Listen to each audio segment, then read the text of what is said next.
There's technical risk with every modification we did. Probably the first issue we had was the crawler, like I said earlier, was designed in the 1960s, so that would have been designed by engineers who did drawings by hand with a pencil on a piece of vellum, which is unheard of these days.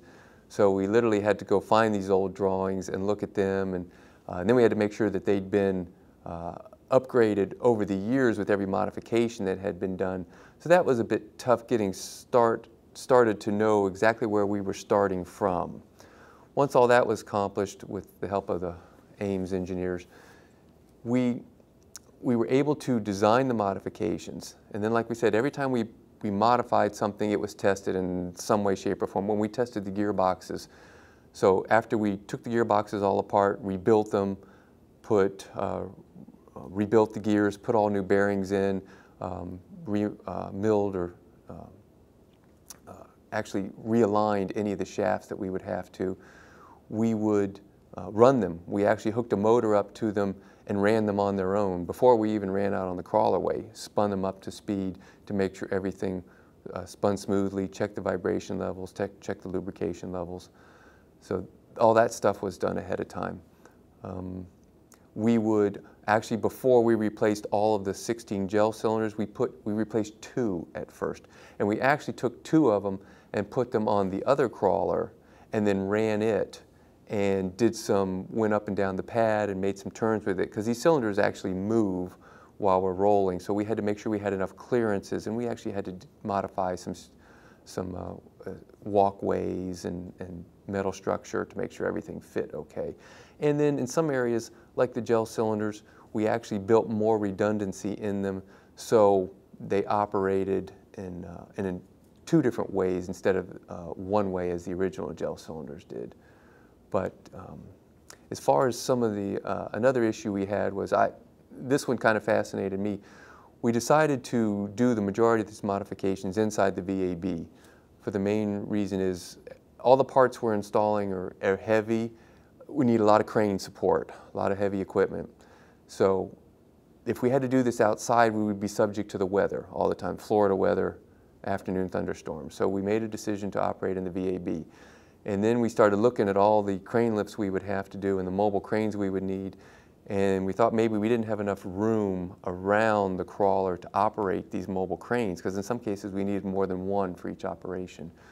So we have a team out here, a Boeing design visualization team that uses a lot of computer modeling, and they were able to look at the footprint of the high bay and the VAB and put the crawler in there and then take footprints of these cranes and move them around in every position that we needed to see if we could perform every operation.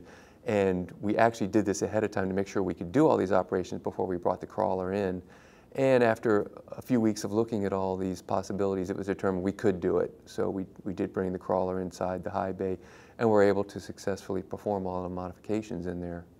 Actually, another great example was, so the hydraulic system, of course, needs a lot of hydraulic fluid, and we have a lot of very specialized valves on the crawler that pump the hydraulic fluid around. These valves were long lead items, so they were holding up work. We couldn't install certain things. We couldn't install piping. We couldn't install gauges and stuff because we didn't have these valves in place. Someone came up with the idea, well, we could 3D print these valves. So we literally took the drawings of the valves, we brought them to the prototype shop, 3D printed these valves, and we could literally install them in place where they needed to go, so the engineers and technicians could keep doing their work. And they just hooked right up to this piece of 3D printed valve, and then when the actual valve came in, we just swapped it out, the real one for the 3D one. And it saved us a lot of time, and it was able for us to keep moving and not slow down at all. All the valves were printed in the type of plastic material used for anything on a 3D printer. I mean, our prototype shop prints 3D parts for all kinds of stuff.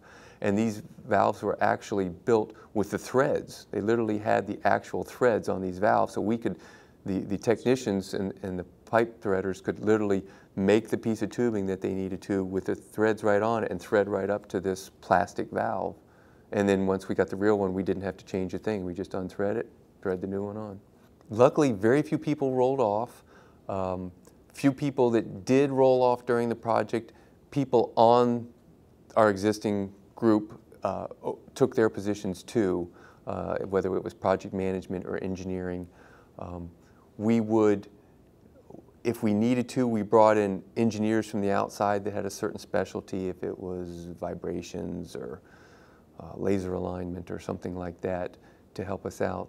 But we kept the same team as much as possible, even if it was at the cost of actually having fewer members than we started with.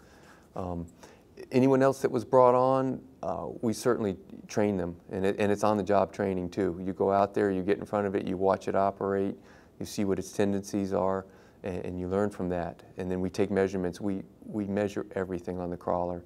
We use cameras, we use vibration measurements, we use pressure, we measure everything we can and bring it back to the computers. So the main places we interface with the mobile launcher will interface power-wise.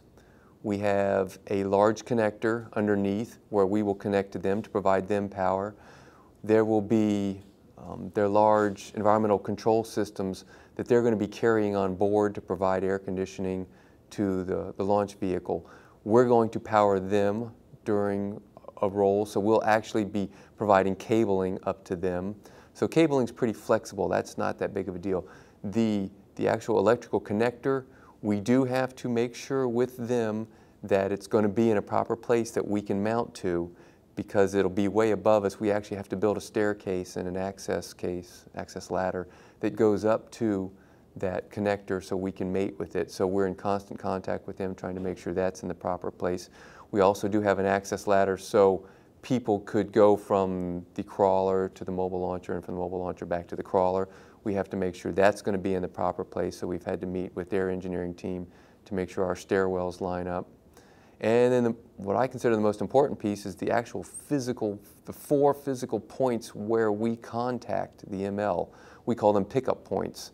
They're spaced exactly 90 feet square, and they literally have a spot that we made up to, and depending on where that is on the mobile launcher will depend how much weight each one of our corners of the crawler picks up.